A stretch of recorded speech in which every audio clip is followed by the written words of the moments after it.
Welcome મિત્રો, second પાર્ટમાં આપ સૌનું હાર્દિક સ્વાગત છે. તો મિત્રો, સૌપ્રથમ વાત કરીએ આજના લેક્ચરની, તો આપણે સ્ટીમ નોઝલના પ્રકારો વિશે સ્ટડી કરવાના છે. તો સ્ટીમ નોઝલના મુખ્યત્વે બે પ્રકાર છે. પહેલું છે કન્વર્જન્ટ નોઝલ, એટલે કે અભિસારી નોઝલ, અને બીજું છે કન્વર્જન્ટ ડાયવર્જન્ટ નોઝલ. બે પ્રકારની નોઝલનું મિક્સિંગ છે એમાં, જેને કહેવાય અભિસારી અપસારી નોઝલ. તો સૌથી પહેલાં આપણે સ્ટડી કરીશું કન્વર્જન્ટ નોઝલ વિશે. તો સૌથી પહેલાં કન્વર્જન્ટ નોઝલ વિશે જોઈએ તો એની એક બેઝિક ફિગર આપણને આપેલી છે, જેમાં આપણે જોઈ શકીએ છીએ કે એક હોલ ટાઈપ છે, ક્રોસ સેક્શન છે, સોલિડ ભાગ છે તમારો. અહીંથી ફ્લુઇડ તમારું ઇન થાય છે, અહીંથી ફ્લુઇડ તમારું આઉટ થાય છે, એટલે કે બહાર નીકળે છે. તો શરૂઆતનો જે ક્રોસ સેક્શન છે તમારો મોટો છે, અને પછી આઉટલેટ જે છે એ નાનો છે, પણ જે ઘટાડો થાય છે કન્ટિન્યુઅસલી એરિયાનો, એ કેવો થાય છે? એક સરખો થાય છે મિત્રો. P1 is greater than P2, એટલે કે અહીંયા આગળનું જે પ્રેશર છે P1 એ અહીં આઉટલેટ પરના પ્રેશર P2 કરતાં વધારે હોય છે. જ્યારે અહીંયા આગળ C2 is greater than C1, એટલે કે અહીંયાની જે વેલોસિટી છે તમારી C2 એ અહીંયા કરતાં વધારે છે મિત્રો. અહીંયા કોઠામાં દર્શાવ્યું છે પ્રેશર વેલોસિટી. P1 તમારું ઇનલેટ પરની પ્રેશર છે, P2 તમારું આઉટલેટ પરનું પ્રેશર છે. C1 C2 એ સેક્શન 1 અને સેક્શન 2 પરના ઇનલેટ અને આઉટલેટ પરના વેલોસિટી છે બંને. તો મિત્રો તમને ખ્યાલ આવી ગયો. કન્વર્જન્ટ ટાઈપ નોઝલમાં કેવું હોય કે સૌપ્રથમ એરિયા મોટો હોય અને પછી કન્ટિન્યુઅસલી એરિયા તમારો કેવો થાય? નાનો થાય છે. એટલે શરૂઆતમાં પ્રેશર વધારે હોય પછી પ્રેશર ઘટે છે. જ્યારે વેલોસિટીમાં કેવું હોય છે? પ્રથમ વેલોસિટી ઓછી હોય છે, પછી વેલોસિટી તમારી વધે છે મિત્રો. અહીં આપણને કેવું છે? જે નોઝલનો આડછેદ વિસ્તાર તેના ઇનલેટથી આઉટલેટ તરફ ઘટતો જતો હોય. આ ઇનલેટ છે અહીંથી આઉટલેટ તરફ કેવો હોય? ઘટતો જતો હોય. તો તેવી નોઝલને કન્વર્જન્ટ નોઝલ કહેવામાં આવે છે. શું કહેવાય મિત્રો? Convergent nozzle. જ્યારે આઉટલેટ ઉપર ક્રિટિકલ પ્રેશર તેનાથી વધુ પ્રેશર હોય ત્યારે કન્વર્જન્ટ નોઝલનો ઉપયોગ થાય છે મિત્રો. બરાબર. શું કહે છે? આઉટલેટ ઉપર ક્રિટિકલ પ્રેશર કે તેનાથી વધુ પ્રેશર હોય ત્યારે તમે કઈ નોઝલ વાપરવાની? કન્વર્જન્ટ નોઝલનો ઉપયોગ થાય. કન્વર્જન્ટ નોઝલ તથા તેની લંબાઈના સંદર્ભમાં ફ્યુઅલ પ્રેશર તેમજ વેલોસિટીનો ફેરફાર તમને આગળ દર્શાવેલો છે મિત્રો આકૃતિમાં. એનો ડાયાગ્રામ પણ આપેલો છે. વેલોસિટી કર્વ અને પ્રેશર કર્વ. શરૂઆતમાં પ્રેશર હાઈ હોય છે અહીંયા, પછી પ્રેશર શું થાય? તમારું ઘટે છે. બરાબર છે. જ્યારે વેલોસિટી કર્વમાં જોઈ શકીએ તો શરૂઆતમાં વેલોસિટી ઓછી હોય છે અને પછી તમારી વેલોસિટી કેવી થાય છે? વધે છે મિત્રો. તો એક્ઝામ પૂછાય કે સ્ટીમ નોઝલના પ્રકારો સમજાવો, તો તમારે બંને પ્રકારની ફિગરો બી ડ્રો કરવાની થશે આ રીતની બંને, અને એના વિશે સમજાવવાનું પણ થશે. હવે આપણે વાત કરીએ સેકન્ડ ટાઈપ જે છે કન્વર્જન્ટ ડાયવર્જન્ટ નોઝલ.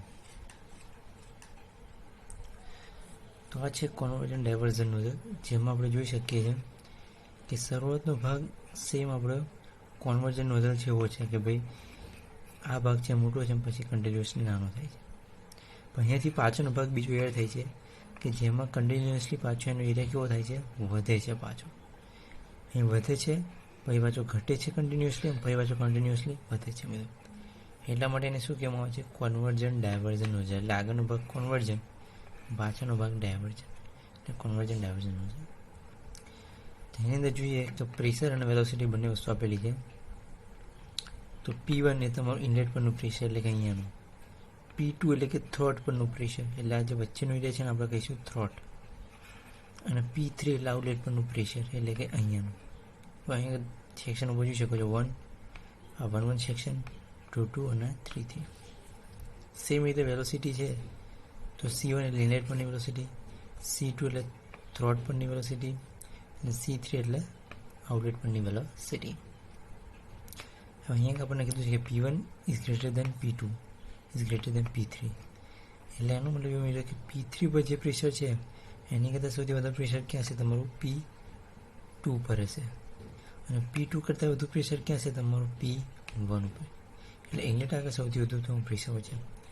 જ્યારે વેલોસિટીમાં કેવું છે મિત્રો કે C3, C2 અને C1 એટલે કે આઉટલેટ ઉપરની વેલોસિટી જે છે એનાથી ઓછી વેલોસિટી તમારી થ્રોટ આગળ છે, અને એનાથી પણ ઓછી વેલોસિટી ક્યાં છે તમારા ઇનલેટ ઉપર.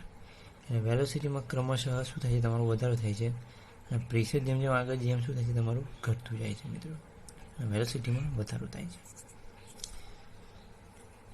આ જ વસ્તુ આપણે ગ્રાફિકલી પણ સમજાયેલી છે મિત્રો, જેમાં આપણે જોઈ શકીએ છીએ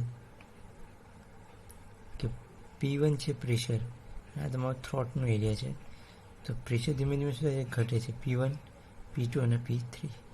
જ્યારે વેલોસિટી છે એ શું છે, વધે છે, C1, C2 અને C3. એટલે એક્ઝામમાં તમારે ત્રણેય વસ્તુ ડ્રો કરવાની થશે મિત્રો, બરાબર છે. ટેબલ, એક ગ્રાફિક અને નીચેનો ડાયાગ્રામ. હવે વાત કરીએ એની થિયરીની. તો જે નોઝલનો આડછેદ વિસ્તાર શરૂઆતમાં ઇનલેટથી આઉટલેટ તરફ ઘટતો જતો હોય, બરાબર, ઇનલેટ છે ત્યાંથી આઉટલેટ તરફ ઘટતો જતો હોય, પછી લઘુત્તમ મુખ્ય ધારણ કર્યા બાદ ફરી પાછો આઉટલેટ તરફ વધતો જતો હોય, એટલે ફરી પાછું શું થાય, વધતો જતો હોય, તો તેવી નોઝલને કન્વર્જન્ટ ડાયવર્જન્ટ નોઝલ કહેવામાં આવે છે. આ પ્રકારના નોઝલના લઘુત્તમ આડછેદવાળા સેક્શનને થ્રોટ કહેવામાં આવે છે. ઓછામાં ઓછું જે આડછેદ છે લઘુત્તમ, એને આપણે શું કહીશું, થ્રોટ કહીશું. તો કન્વર્જન્ટ ડાયવર્જન્ટ નોઝલમાં શરૂઆતમાં કન્વર્જન્ટ ભાગ હોય છે આવવા, અને ત્યારબાદ તુરંત ડાયવર્જન્ટ ભાગ આવે છે. આ બંને ભાગને જે જોડતો ભાગ છે એને શું કહીશું, આપણે થ્રોટ કહીશું. જ્યારે નોઝલના આઉટલેટ ઉપરનું પ્રેશર ક્રિટિકલ પ્રેશર કરતાં ઓછું હોય ત્યારે કન્વર્જન્ટ નોઝલનો ઉપયોગ થાય છે. સામાન્ય રીતે કન્વર્જન્ટ ડાયવર્જન્ટ નોઝલમાં કન્વર્જન્ટ ભાગની લંબાઈ ડાયવર્જન્ટ ભાગના લંબાઈ કરતાં ઓછી હોય છે, બરાબર. શું કહે છે કે સામાન્ય રીતે કન્વર્જન્ટ ડાયવર્જન્ટ નોઝલમાં કન્વર્જન્ટ ભાગની લંબાઈ, એટલે આગળનો જે ભાગ છે કન્વર્જન્ટ, એની જે લંબાઈ છે એ ડાયવર્જન્ટ ભાગના લંબાઈ કરતાં કેવી હોય છે મિત્રો, ઓછી હોય છે. આપણે ફિગરમાં જોઈ શકીએ છીએ કે આ ઓછી છે, એના વધારે છે લંબાઈ. આ પ્રકારના નોઝલને ડી લેવલ નોઝલ તરીકે પણ ઓળખવામાં આવે છે મિત્રો. તો એક્ઝામ પૂછે તો બંને વસ્તુ તમારે ફિગર દોરીને સમજાવવાનું છે. હવે આગળ વાત કરીએ મિત્રો. નેક્સ્ટ અગત્યનો ક્વેશ્ચન જે એક્ઝામમાં પૂછાય છે કે નોઝલ માટે સ્ટેડી ફ્લો સમીકરણ ઉપરથી આઉટલેટની વેલોસિટી શોધવાનું સૂત્ર સાબિત કરો. આ રીતનો ક્વેશ્ચન એક્ઝામમાં પૂછાય છે. તો તમારે શું કરવાનું છે મિત્રો, તો સૌપ્રથમ હું જેટલું કહું એટલું જ તમારે એક્ઝામમાં લખવાનું છે. આમાં સૌથી પહેલાં ફિગર બનાવી દેવાની, આ કોઠો બનાવી દેવાનો તમે, બરાબર. જેમાં તમે જોઈ શકો છો કે તમને કન્વર્જન્ટ પ્રકારની નોઝલ આપેલી છે, જેમાં દર્શેલું છે કે Z1 એટલે બોટમથી એની હાઇટ સેન્ટરની, તમારું Z2, બરાબર છે. સેક્શન 1-1 અને સેક્શન 2-2 એટલે કે ઇનલેટ અને આઉટલેટ ઉપર. તો પહેલું છે પ્રેશર, તો ઇનલેટ ઉપરનું પ્રેશર P1 અને આઉટલેટ ઉપરનું પ્રેશર P2, વેલોસિટી C1 અને C2, સ્પેસિફિક વોલ્યુમ V1 અને V2, અને સ્પેસિફિક એન્થાલ્પી H1 અને H2, બરાબર. તો આ ઇનલેટ ઉપરની છે બધી કન્ડિશન, અને આ તમારી આઉટલેટ ઉપરની કન્ડિશન છે. આટલી વસ્તુ તમે પહેલાં ડ્રો કરી નાખવાની એક્ઝામમાં. એ ડ્રો થઈ જાય એટલે પછી તમારે નીચે લખવાનું સૂત્ર સ્ટેડી ફ્લો. ઉપરોક્ત પરિસ્થિતિમાં સ્ટેડી ફ્લો ઇક્વેશનનો ઉપયોગ કરતા, એટલે આની સીધું તમે આ ઇક્વેશન લખવાનું છે કે જે તમે મિત્રો થર્ડ સેમિસ્ટરની અંદર સબ્જેક્ટ આવતો હતો તમારો FMHM, જેની અંદર આપણે ભણી ગયા છે. તો એનું સ્ટેડી ફ્લોનું ઇક્વેશન છે કે H1 + C1²/2 + Z1g + Q = H2 + C2²/2 + Z2z + W. હવે પરિસ્થિતિ અનુસાર Q બરાબર 0 અને W બરાબર આપણે 0 મૂકીએ છીએ. બાદ કોઈ પણ પ્રકારનો હીટ સપ્લાય નથી કે કોઈ પણ પ્રકારનું વર્ક ડન થતું નથી, એટલે આપણે Q બરાબર 0 અને W બરાબર 0 મૂકીએ છીએ. તો હવે આપણને ઇક્વેશન મળશે 9, H1 + C1²/2 + Z1 + C = H2 + C2²/2 + Z2c. હવે સામાન્ય રીતે દરેક નોઝલ માટે Z1 અને Z2 બંને કેવા હોય છે, સરખા હોય છે. માટે એને શું કરવાનું, આપણે અવગણવાનું, મતલબ કે એને કેલ્ક્યુલેશનમાં લેતા નથી. એટલે બંનેને આપણે શું કરીએ છીએ, નિગ્લેક્ટ કરીએ છીએ, બરાબર. Z1 = Z2 બંને સેમ છે, આપણે એવું એઝ્યુમ કરી લઈએ છીએ, એટલે એના આપણે નેગ્લેક્ટ કરીએ. તો હવે બીજું શું વધશે, H1 + C1²/2 is equal to H2 plus C2²/2. હવે H2 ને પેલી બાજુ લઈ લો બરાબરની, તો શું થઈ જશે? H1 માઇનસ H2 થઈ જશે ઇઝ ઇક્વલ ટુ આ બાજુ છે તમારું C2²/2, આ બાજુ છે C1²/2. એનું આ બાજુ લાવીશ તો માઇનસ થઈ જશે, એટલે માઇનસ C1²/2. 2 બંનેમાં નીચે કેવા છે? કોમન છે, એટલે C2² માઇનસ C1²/2. બરાબર છે. આના કહીશું આપણે સમીકરણ 3.1. તો નોઝલના ફ્લુઇડમાં ફ્લો થવાથી એન્થાલ્પીમાં તે ઘટાડો સૂચવે છે. બરાબર, ઘટાડો સૂચવે છે. એન્થાલ્પીમાં થતા આ ઘટાડા જેટલી હીટ એનર્જીનું ફ્લુઇડની કાઇનેટિક એનર્જીમાં રૂપાંતર થાય છે. મિત્રો આપણે જોઈ શકીએ કે એન્થાલ્પીમાં જે ફેરફાર થાય છે H1 માઇનસ H2 એ કેટલો થાય છે? તો કે ઘટાડા જેટલી હીટ એનર્જીનું શું થાય છે? એની કાઇનેટિક એનર્જી એટલે કે C2² માઇનસ C1²/2માં રૂપાંતર થાય છે. મિત્રો બહુ જ ઇઝી છે. સૌપ્રથમ તમારે Q અને W નેગ્લેક્ટ કરવાના છે, અને પછી Z1 Z2 નેગ્લેક્ટ કરવાના છે. એ બાદ H વાળા ટર્મ્સ એક બાજુ લઈ લેવાના છે અને C વાળા ટર્મ્સ એક બાજુ લઈ લેવાના છે. હવે આપણને શું કીધું છે મિત્રો કે મોટાભાગના કિસ્સાઓમાં નોઝલના ઇનલેટ ઉપરનો વેગ C1 નોઝલના આઉટલેટ ઉપરના વેગ C2 કરતાં ઓછો હોય છે. આપણે હમણાં આગળ જ જોયું મિત્રો. આથી C2ની સાપેક્ષમાં C1ને આપણે આવું ગણીએ છીએ, એટલે C1ને આપણે ગણતરીમાં લેતા નથી. તો હવે આપણને સૂત્ર શું મળશે? H1 માઇનસ H2 બરાબર છે C2²/2. એટલે કે અહીંયાથી આપણે જે C1 છે એ નીકળી જાય છે મિત્રો, એટલે વચ્ચે તમારું C2²/2. હવે શું કરવાનું છે મિત્રો કે આ 2 છે એને પેલી બાજુ ગુણાકારમાં લઈ લઈએ, એટલે શું થશે? તમારો C2² ઇઝ ઇક્વલ ટુ 2 ગુણ્યા H1 માઇનસ H2. હવે અહીં C2નો વર્ગ છે બરાબર, આ વર્ગને પેલી બાજુ લઈ લઈએ તો શું થાય? રૂટ, કારણ કે આપણે C2ની કિંમત શોધવાની છે. તો નોઝલના આઉટલેટ ઉપર ફ્લુઇડનો વેગ એટલે કે C2 બરાબર અંડર રૂટની અંદર 2 ગુણ્યા કૌંસની અંદર H1 માઇનસ H2 તમારું થશે મિત્રો. આ તમારું વેલોસિટી શોધવાનું સૂત્ર છે. હજુ આગળ એનું બાકી છે. હવે સ્પેસિફિક એન્થાલ્પી H1 અને H2 કિલોગ્રામ પર કેજી એકમમાં હોય છે મિત્રો. આપણને ખબર કે એન્થાલ્પી જે છે એ કયા યુનિટમાં હોય? કિલો જૂલ પર કેજીમાં હોય છે, તથા વેલોસિટી શેમાં હોય? મીટર પર સેકન્ડમાં હોય છે. તો હવે બંનેના એકમને કન્વર્ઝેશન કરતાં આપણને ફાઇનલી એનું ઇક્વેશન મળશે C2 બરાબર 44.72 અંડર રૂટની અંદર H1 માઇનસ H2. એટલે ફાઇનલી તમારે આ ઇક્વેશન યાદ રાખવાનું છે. બરાબર છે. વેલોસિટી શોધવા માટે C2 બરાબર 44.72 અંડર રૂટની અંદર H1 minus H2. H1 H2 શું છે? તમારી એન્થાલ્પી ઇનલેટ અને આઉટલેટ ઉપરની. અહીં સ્ટેડી ફ્લો એનર્જી ઇક્વેશનની પદ્ધતિથી, એટલે કે અહીં તમે કયું સ્ટેડી ફ્લો ઇક્વેશનની પદ્ધતિથી નોઝલના આઉટલેટ ઉપરની વેલોસિટી શોધવાનું સૂત્ર મેળવ્યું. બીજી રીતે રેન્કાઇન સાયકલ પૃથ્થકરણ પરથી પણ નોઝલ આઉટલેટ શોધવાનું સૂત્ર મેળવી શકાય છે. તો બીજી રીત છે રેન્કાઇન સાયકલ, પણ એ આપણે તૈયાર કરવાની નથી મિત્રો. આપણે ફક્ત આ એક જ એક્ઝામ માટે તૈયાર કરવાની છે.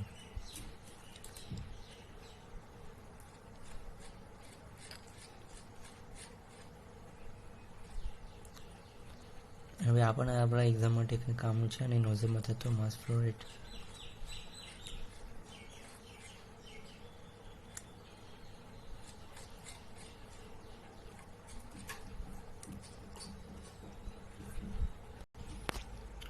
નેક્સ્ટ થિયરી તમારી છે નોઝલ માટે ક્રિટિકલ પ્રેશર અને મહત્તમ માસ ફ્લો રેટ માટેની શરત.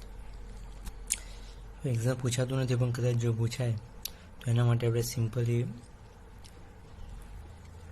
જોઈએ. તો હું જેટલું કહું તો એટલું તમારા એક્ઝામ માટે આની અંદર તમારે તૈયાર કરવાનું છે. તો સૌથી પહેલાં બંને ફિગર કમ્પ્લીટ કરી દેવાની છે આની અંદર. હવે જેની અંદર ચેમ્બર 1 અને ચેમ્બર 2 બતાવેલા છે, એની વચ્ચે તમારી કન્વર્જન નોઝલ બતાવેલી છે.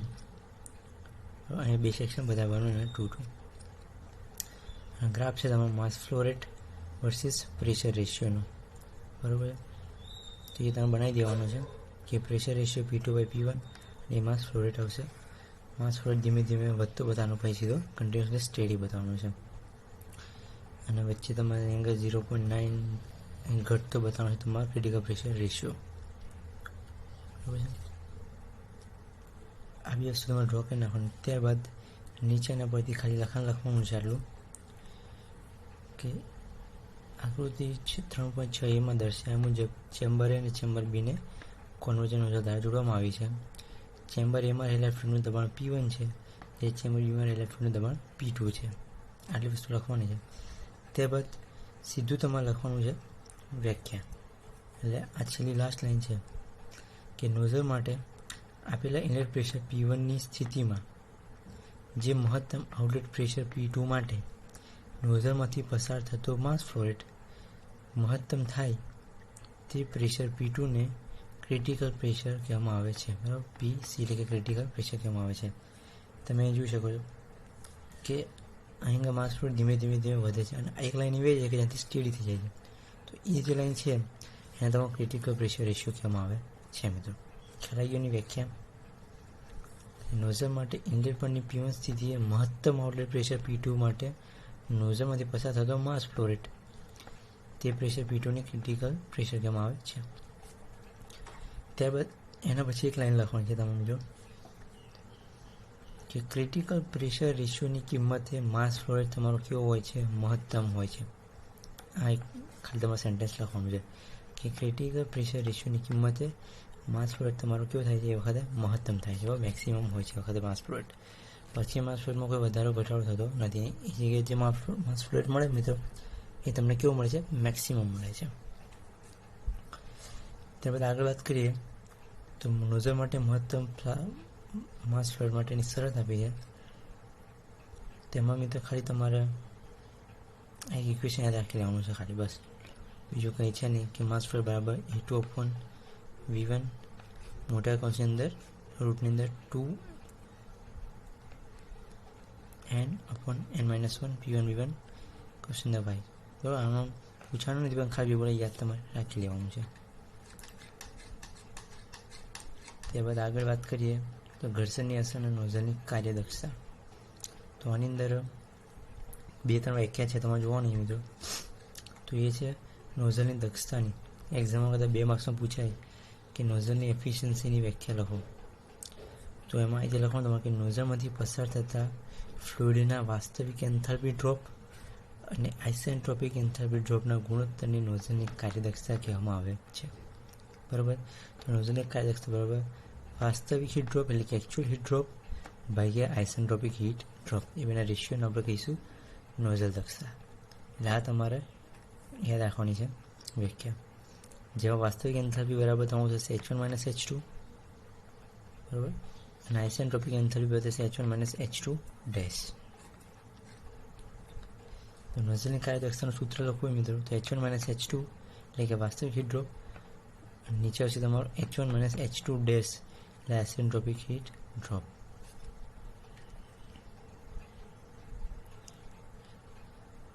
બીજું આપેલું છે મિત્રો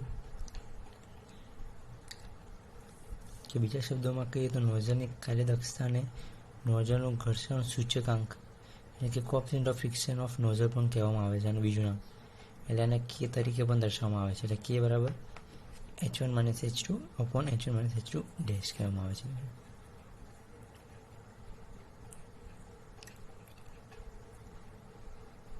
આટલી વસ્તુ તમારે યાદ રાખવાની છે મિત્રો. તો અહીંયા આગળ આપણું એક પોર્શન પૂરો થાય છે. આપણે એક્ઝામ્પલ્સ તો કરવાના નથી, એટલે હવે આપણે સેકન્ડ પોર્શન સ્ટાર્ટ કરવાના છીએ. તો સેકન્ડ પોર્શન જે છે મિત્રો આપણે એ છે સ્ટીમ ટર્બાઇન વિશે. સ્ટીમ નોઝલનું આપણે કમ્પ્લીટ થઈ ગયું, હવે આવશે સ્ટીમ ટર્બાઇન. તો એના વિશે આપણે મિત્રો સેકન્ડ લેક્ચરની અંદર કે પછીના લેક્ચરની અંદર જોઈશું સ્ટીમ ટર્બાઇન વિશે.